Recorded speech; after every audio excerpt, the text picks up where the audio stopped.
Kapag sinabing Siargao, anong unang pumapasok sa isip ninyo? Surfing?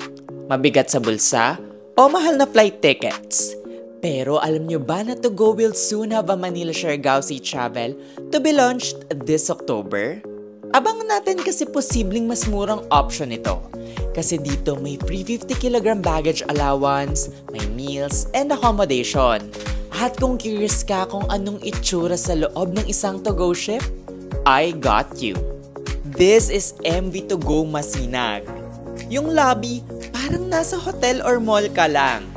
Maraming tambayan at may massage chair available with a view.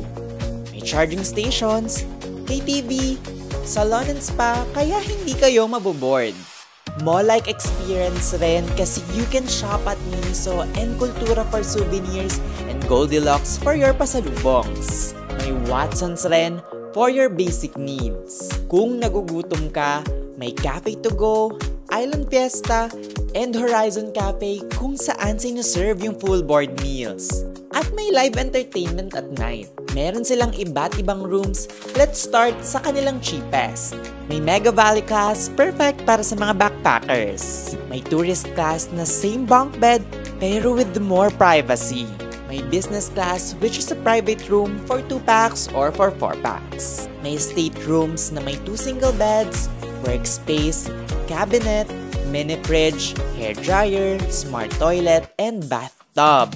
Halos same sa kanilang VIP suite na may living area, television, 2 single beds, and may bathtub. Alam niyo ba na you can book select destinations on Klook? Like Manila to Coron, Bacolod, Cebu, or Puerto Princesa. Meron ding Batangas to Boracay. And you can use the code Keep Wondering Klook para mas makales ka.